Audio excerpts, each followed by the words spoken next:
రెగ్యులర్గా చేసుకునే chicken fry కాకుండా ఇలా ఒకసారి ట్రై చేయండి, చాలా టేస్టీగా ఉంటుంది. రైస్లోకి కలుపుకుంటే కొంచెం గ్రేవీగా, చికెన్ పీస్ తింటే మంచి క్రంచీగా చాలా టేస్టీగా ఉంటుంది. ఈ వీడియో చూసిన తర్వాత డెఫినెట్గా ఈ చికెన్ ఫ్రైని మీరు కూడా ప్రిపేర్ చేసుకుంటారు, అంత టేస్టీగా ఉంటుంది. ఇంకెందుకు లేట్, ప్రిపేర్ చేసేద్దాం, వచ్చేయండి. నమస్తే, వెల్కమ్ టు గాడ్స్ గిఫ్ట్. ఈరోజు వీడియోలో ఎంతో టేస్టీగా ఉండే చికెన్ ఫ్రైని చూపిస్తున్నా. చాలా బాగుంటుంది, చేసుకోవడం కూడా చాలా సింపుల్. ఇంకెందుకు లేట్, ప్రిపేర్ చేసేద్దాం, వచ్చేయండి. స్టవ్ వెలిగించి స్టవ్ మీద కడాయి పెట్టి 2 స్పూన్స్ ధనియాలు వేసుకోవాలి. అలానే కొంచెం చెక్క, 2 ఇలాచీ, అలానే లవంగాలు, 1 స్పూన్ జీలకర్ర, ఇవన్నీ వేసుకొని కొంచెం లో ఫ్లేమ్లో పెట్టుకుంటూ ఫ్రై చేసుకోవాలి. ఒక 40 సెకండ్స్ పాటు కొంచెం లో ఫ్లేమ్ పెట్టుకుంటూ ఫ్రై చేసుకోవాలి. ఇవి కొంచెం ఫ్రై అయిన తర్వాత మీకు కారానికి తగినట్టు మిర్చిని తీసుకోండి. అలానే 1 స్పూన్ గసగసాలు. గసగసాలు మిర్చి వేసిన తర్వాత ఎక్కువసేపు ఫ్రై చేయాల్సిన అవసరం లేదు, గసగసాలు మాడిపోతాయి. జస్ట్ ఒక 10 సెకండ్స్ పాటు లో ఫ్లేమ్ పెట్టుకొని ఫ్రై చేసుకోవాలి. ఇలాగ ఫ్రై అయిన తర్వాత ఒక ప్లేట్లోకి షిఫ్ట్ చేసుకోవాలి. రెడీ చేసి పెట్టుకున్న స్పైసెస్ మిక్సీ జార్లో వేసుకొని స్మూత్ పౌడర్ లాగా ప్రిపేర్ చేసుకోవాలి.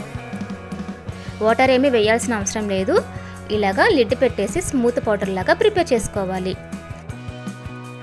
ఇలాగా పౌడర్ చేసుకొని ఒక బౌల్లోకి షిఫ్ట్ చేసుకోవాలి.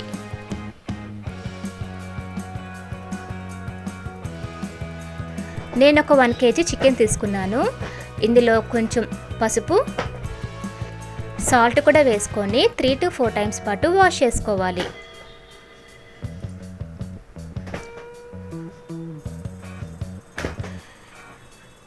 వాష్ చేసుకున్న తర్వాత ఈ బౌల్ని పక్కన పెట్టేయాలి. ఇప్పుడు మీడియం సైజ్ ఆనియన్స్ ఇలాగ చిన్న చిన్న పీసెస్గా కట్ చేసుకోవాలి. అలానే 2 గ్రీన్ మిర్చిని కూడా ఇలాగ పొడవుగా కట్ చేసుకోవాలి. స్టవ్ వెలిగించి స్టవ్ మీద కడాయి పెట్టి ఒక 5 to 6 స్పూన్స్ ఆయిల్ వేసుకోవాలి. ఆయిల్ కొంచెం హీట్ ఎక్కిన తర్వాత ఒక బిర్యానీ ఆకు, ఇందులోనే కట్ చేసి పెట్టుకున్న మిర్చిని కూడా యాడ్ చేసుకోవాలి. ఇవి కొంచెం మగ్గిన తర్వాత ఆనియన్స్ కూడా వేసుకోవాలి. ఆనియన్స్ కొంచెం ఫ్రై అవ్వాలి. ఇలాగా కొంచెం ఫ్రై అయిన తర్వాత 2 స్పూన్స్ అల్లం వెల్లుల్లి పేస్ట్ని కూడా వేసుకోవాలి. అల్లం వెల్లుల్లి పేస్ట్ కొంచెం పచ్చివాసన పోయేటట్టు ఒక 2 మినిట్స్ పాటు ఫ్రై చేసుకోవాలి. కొంచెం ఫ్రై అయిన తర్వాత చిన్న సైజ్ టమాటాని ఇలాగా చిన్న చిన్న పీసెస్గా కట్ చేసుకొని ఈ ఆనియన్స్లో వేసుకోవాలి. లో ఫ్లేమ్ పెట్టుకొని ఆనియన్స్ టమాటాని మగ్గనివ్వాలి. ఇవి కొంచెం మగ్గిన తర్వాత రెడీ చేసి పెట్టుకున్న చికెన్ని కూడా ఈ ఆనియన్స్లో వేసుకోవాలి. చికెన్ వేసిన తర్వాత కొంచెం హై ఫ్లేమ్ పెట్టుకొని ఇలాగ మిక్స్ చేసుకుంటూ మూత పెట్టేసి ఒక 5 to 6 మినిట్స్ పాటు వదిలేయాలి. చికెన్లో నుంచి వాటర్ వస్తుంది కదా, ఆ వాటర్ మొత్తం ఎగిరిపోవాలి. కొంచెం 5 to 6 మినిట్స్ పాటు టైం పట్టిద్ది.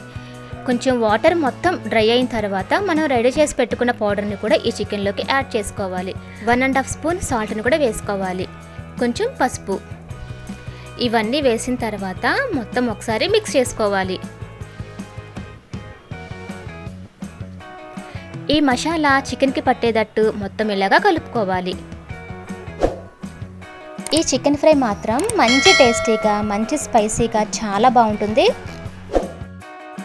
మసాలా వేసిన తర్వాత ఎక్కువసేపు ఫ్రై చేయాల్సిన అవసరం లేదు, ఎందుకంటే ఆల్రెడీ చికెన్ కుక్ అయింది కదా, ఎక్కువసేపు ఫ్రై అవ్వాల్సిన అవసరం లేదు. మూత పెట్టేసి ఒక 2 to 3 మినిట్స్ పాటు ఫ్రై చేస్తే చాలు. ఇలాగ ఫ్రై అయిన తర్వాత లాస్ట్లో 1/2 స్పూన్ గరం మసాలా వేసుకోవాలి. అలానే కొంచెం క్రష్ చేసుకున్న కసూరి మేతి కూడా వేసుకోవాలి. కొంచెం కొత్తిమీర, ఇలాగా అన్నీ వేసుకున్న తర్వాత మొత్తం ఒకసారి మిక్స్ చేసుకోవాలి. ఈ చికెన్ ఫ్రై రైస్లోకి కానీ, రోటీలోకి కానీ, చపాతీ, పుల్కా ఎందులోకైనా సరే చాలా బాగుంటుంది. ఒకసారి మీరు కూడా ఈ రెసిపీని ట్రై చేసి చూడండి.